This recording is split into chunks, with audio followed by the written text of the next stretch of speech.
Hi everyone, Aaron here for Zollotech, and I thought we'd talk about the iPhone 5. The iPhone 5 has been out for over 2 years, in fact almost 3 years, 2 years and about 9 months or so, and this has been my wife's phone for that entire time. Now she's probably more representative of your typical daily user. This has been her everyday phone since the day it came out. She's had this, she picked it up with me, and it's a space gray version, or actually a black version, not space gray. We'll pop the case off here and you can see. So I wanted to talk about the durability, the overall usability. Now, a lot of people may be asking, why am I talking about a phone this old? Well, a lot of people have asked me, should I upgrade to an iPhone 5 or 5S? A lot of people are still on the 4 and trying to decide if they want to go to the larger size 6 or stay with the smaller size 5S, 5C, or 5, since it's a little bit less expensive. So my wife in particular was very difficult to convince to actually upgrade from the 5 to the 6. I actually had to convince her to do it. And once I did, she loves it because of the camera and the lot extra storage that she has. So this is a 16 gigabyte version.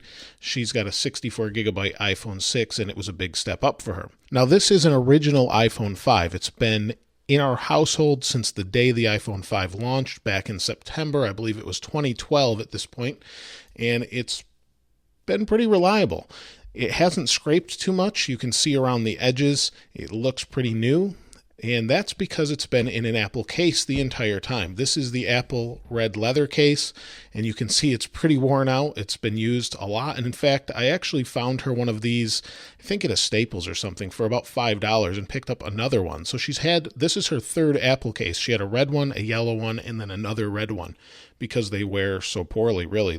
They're designed to wear, but you can see oil stains and things over time. In fact, you can probably see her finger marks there from over time. And it's not dirt, it's just this type of leather that is very absorbent and wears a little prematurely, I would say. So the phone itself really has not slowed down at all. It's very fast. She never once complained to me about slowness. In fact, that's part of the reason it was difficult to convince her to upgrade. It's not really slow. She does notice the speed of the new one now, but going from this to that, she really wasn't complaining. The camera on it works great. Everything works great. The buttons all work great. Now, I know a lot of people had issues with the battery inside. This was not one of those, but there was a recall for that Apple did. One of the big issues, at least I had, because I used this without a case on it, was this black coating came off when I actually had an iPhone 5. So this coating has held up really well, but mine actually chipped quite a bit. But this one actually looks brand new. I don't see a whole lot wrong with it. The bottom's a little bit dirty here, but that's about it.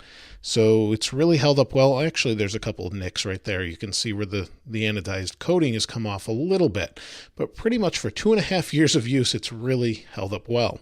Now, the screen does have a screen protector on it. This is a glass screen protector, and you can see it's really thin, but it is on there, and it's held up extremely well. She's never used this without a screen protector, so it's had a couple different types on here. It's had 2 glass screen protectors and one of those rubberized shields, vinyl shields, maybe a Best Skins Ever, a Zag, something like that has been on here probably for about the first year she had one of those, and then we switched it to glass, and it's been glass ever since. And it's held up pretty well, and I'm not sure which brand this is. I want to say it's either Armor's or IntelliShield, I think. I'm not really exactly sure which one it is, but it's held up really, really well. I want to say it's more on the IntelliShield side, but it's held up really well, and the phone does not get dropped often. Now, it has been dropped on the floor with a case, but it's very, very rare for this phone to be dropped over time. You can see everything works great. The clicks still work great. The switch works great. The power switch is great. Everything looks pristine, and that's partly because we take really good care of our things, but also because it just seems to be a pretty durable design. These are glass, this is glass, and then we have aluminum. But overall, I have to say that if you're coming from an older phone, an iPhone, well, I guess everything from the original iPhone up, the 5 is going to be a great phone. But if you're coming from a 5, there's much nicer, newer phones, especially once you get to Touch ID with the fingerprint reader in the 5S. It's definitely worth checking out. But I'm pretty impressed for 2.5 years of use how well this has held up.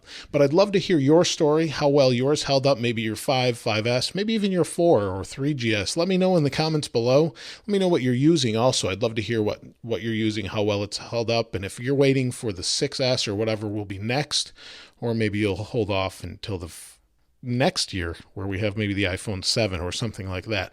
Let me know in the comments below. Also, iOS 9 should be pretty fast on this. It really shouldn't slow down. They're letting it run on all the older hardware too, so I would imagine it'll speed it up if anything. But again, let me know your thoughts on all of that in the comments below. If you haven't subscribed already, please subscribe. As always, thanks for watching. This is Aaron. I'll see you next time.